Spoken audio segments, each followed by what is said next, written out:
Some of you have heard this, especially since it's in California. Some guy's got himself holed up inside of, I guess it's an apartment building. I didn't think it was a house. I think it was an apartment. I'm not sure though. It may have been. Maybe it was a house, because either way, the guy was getting evicted. And the police showed up with a locksmith. And it was basically one officer, I think, and then a locksmith. They didn't say for sure, but it was. They made it sound like it was obvious it was a locksmith, because a lot of the times in an eviction, the locksmith will come out and change the locks. So as they're drilling the keyhole in the door, I guess, to gain access, the guy inside who's being foreclosed on, or technically evicted was the term, he opens fire, killing both the officer and the locksmith. Shots fired, call comes out, no shots were returned back to the apartment. They evacuated the whole area, SWAT teams there, etc. And as I'm reading, this is from Fox News 40, it's the local Fox News channel. And the whole time they're talking, I'm listening, and I watched it live on the internet. And they're talking about, they were serving him what we think was a foreclosure notice or an eviction notice. They were going in to evict him. So I went to their website, Fox News 40, to read the whole story. And over and over and over again, 2 people are dead, including blah, blah, blah. 2 uniformed deputies were serving a notice along Chrysler Drive around 11 a.m. when one of the deputies called in a report of shots fired. Serving a notice. Oh, I wonder what they were serving him. He's being foreclosed. He's being evicted out of the house.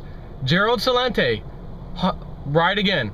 When people have nothing else left to lose, they lose it. When they've lost everything, they have nothing else left to lose, they lose it. And not only that, while I was watching it live, there were reports of this guy, whoever's inside of this apartment, or house, or whatever it was, condo, who knows, I'm not sure what it was.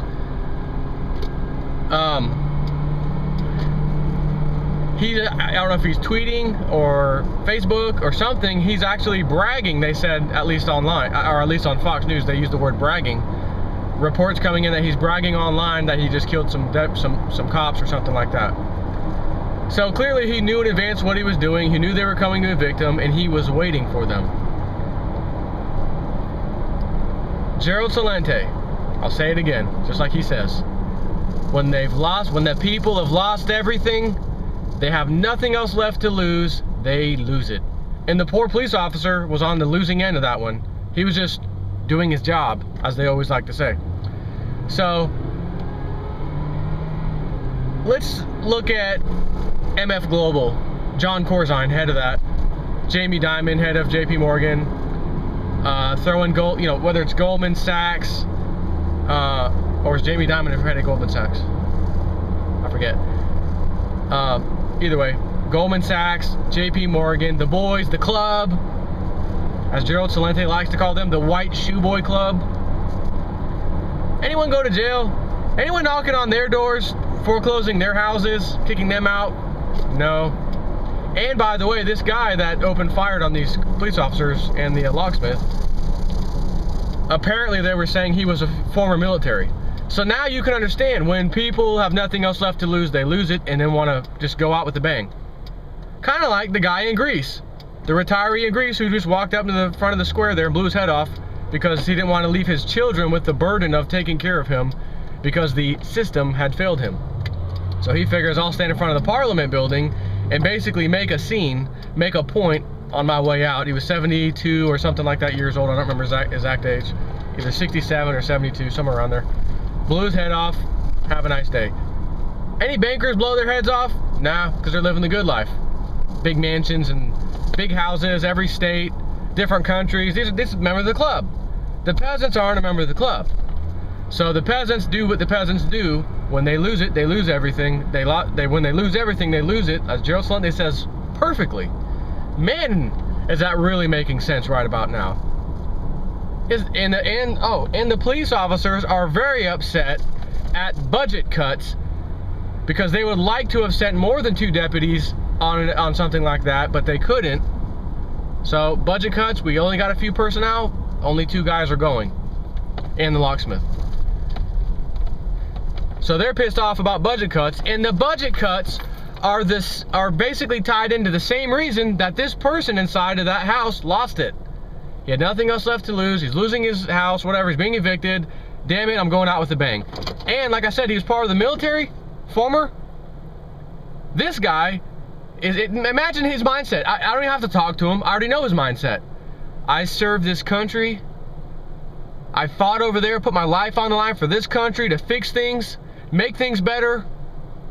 And this is what I get? I'm getting kicked out of my house. Nobody's helping me. The government won't help me. No one will help me. I don't qualify for anything. Well, you're not an illegal alien. If you're a legal alien, you would qualify. Sorry about that. And that might go through his head too, making him more crazy, more pissed off. And then he just snaps. And whoever knocks at that door and tries to break, in his eyes, maybe break in, he knew what they were doing. He knew they were drilling his doors. And he's going out with a bang. He went and had bragged about it online, apparently. That's allegedly. So what do you expect? The guy lost it. He's absolutely lost it. He's probably going to blow his head off. He's going to stay in there as long as he can. Probably just shoot himself. Have a nice day. End of story. Guys like that need to pick up the phone, call a radio station, get live on the air, and explain, how are you feeling? Why are you feeling this way? And why are you doing this? And then wait and listen to see what he probably says. He'll probably say what I just told you. I served my country, I put my time in, thought I'd make it, I come back, I can't find a job, I'm losing my house or apartment, whatever it is, they're evicting me, I have nowhere to go, no one's gonna help me, they refuse, blah, blah, blah. I lost it.